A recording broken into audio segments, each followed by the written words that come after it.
Hi hello ನಮಸ್ಕಾರ my YouTube family. ನಾನು ನಿಮ್ಮ ಆರತಿ. ನಾವೀಗ ರೀ ಕೆಂಪಿಂಡಿ ಚಟ್ನಿ ಮಾಡಕತ್ತೇವಿ. ಅದಕ್ಕೆ ಬೇಕಾಗುವ ಸಾಮಗ್ರಿಗಳು ಈಗ ರೀ ಕೆಂಪು ಮೆಣಸಿನ್ಕಾಯಿ ನಾನು ಒಣಗಿದ್ದು ತೊಗೊಂಡಿಲ್ಲ. ನಾನು ಕೆಂಪು ಮೆಣಸಿನ್ಕಾಯಿನ ತೊಗೊಂಬಂದಿದ್ದೀನಿ ಮಾರ್ಕೆಟಿಗೆ ಹೋಗಿ. ಪಾವು ತೊಗೊಂಡು ಬಂದಿದ್ದೀನಿ. ರುಚಿಗೆ ಬೇಕಾಗಿದ್ದು ಬೆಲ್ಲ, ಉಪ್ಪು, ಇಂಗು, ಹುಣಸೆ ಹಣ್ಣು, ಆಮೇಲೆ ಬೆಳ್ಳುಳ್ಳಿ, ಜೀರಿಗೆ, ಒಂದು ಹೆಸಳು ಕರಿಬೇವು ತೊಗೊಂಡಿದ್ದೀನಿ ರೀ ರುಚಿಗೆ, ಆಮೇಲೆ ಅಲ್ಲ, ಆಮೇಲೆ ಎಣ್ಣೆ. ಗ್ಯಾಸ್ ಆನ್ ಮಾಡಿದ್ರಿ,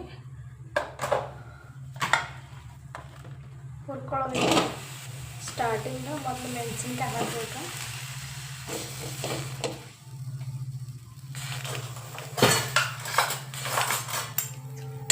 ಇದ್ರ ಜೊತೆ ಕೆಂಪು ಹಂಗೆ ಹುರಿಬೇಕು.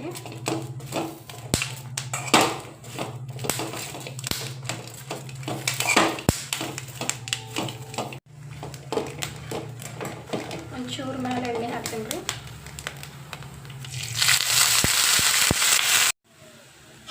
ನೋಡ್ರಿ ಹಿಂಗೆ ಕೆಂಪಾಗುತ್ತೆ.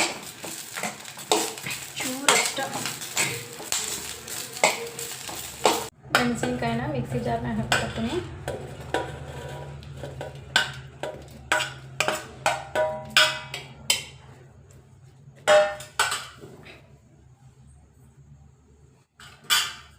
ಇದಕ್ಕೆ ನೋಡ್ರಿ ಉಪ್ಪು ಹಾಕತ್ತೀನಿ.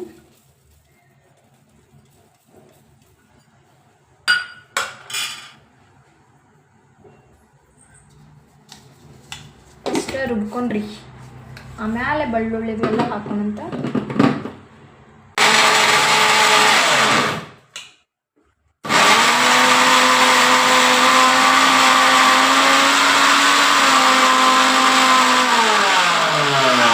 ನೋಡ್ರಿ ಕಾಣ್ಸಾಕತ್ತೈತಿ, ಇಷ್ಟ ಆಗೈತಿ. ಇದಕ್ಕೆ ಹುಣಸೆ ಹಣ್ಣು, ಅಲ್ಲ, ಬೆಳ್ಳುಳ್ಳಿ, ಜೀರಿಗೆ, ಕರಿಬೇವು ಹಾಕಿದ್ರೆ ಟೇಸ್ಟ್ ಆಗ್ತೈತೆ ರೀ. ನಂಗೆ ಕರಿಬೇವು ಹಾಕೋದು ಎಲ್ಲಾದ್ರೂ ಅಡುಗೆ ಒಳಗೆ ಕರಿಬೇವು ಹಾಕೋದು ನಂಗೆ ಇಷ್ಟ ಆಗ್ತೈತೆ ಅಂತ ಕರಿಬೇವು ಆ್ಯಡ್ ಮಾಡಿದ್ದೀನಿ ರೀ. ನಿಮ್ಗೆ ಬೇಕಾದರೆ ಆ್ಯಡ್ ಮಾಡಿರಿ, ಇಲ್ಲಾಂದ್ರೆ ಸ್ಕಿಪ್ ಮಾಡಿರಿ. ನೋಡಿರಿ ಬೆಲ್ಲ ಹಾಕಾಕತ್ತೀನಿ.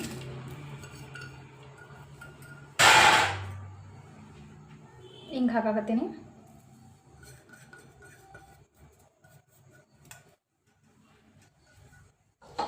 ಮತ್ತು ನಾನು ಮಿಕ್ಸರ್ ಮಾಡ್ಕೋತೀನಿ ಇದನ್ನು.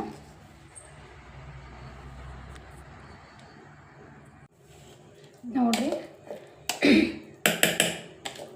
ರೆಡಿ ಆಯ್ತು ನಮ್ಮ ಉತ್ತರ ಕರ್ನಾಟಕದ ಕೆಂಪಿಂಡಿ.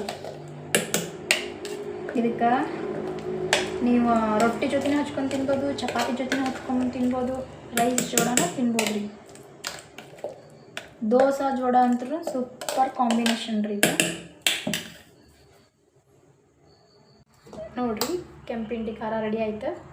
ನಿಮಗೆ ಬೇಕಾದ್ರೆ ಫ್ರಿಜ್ನಾಗ ಇಟ್ಕೊರಿ, ತಿಂಗ್ಳಗಟ್ಲೆನೂ ಬರ್ತೈತಿ. ಇಲ್ಪ ಅಂತಂದ್ರೆ ಫ್ರಿಜ್ ಇಲ್ಪ ಅಂತಂದ್ರೆ ಎಣ್ಣಿನಾಗ ತಾಳಿಸಿದ್ರೂ ಬರ್ತೈತಿ. ಹಂಗೆ ನೀವು ಕಡೆಗೆ ಇಟ್ರು ನೋಡಿರಿ ರೆಡಿ ಆಗೈತಿ. ಹೆಂಗಾಗೈತೆ ಅಂತ ಟೇಸ್ಟ್ ನೋಡ್ತೀನಿ ರೀ.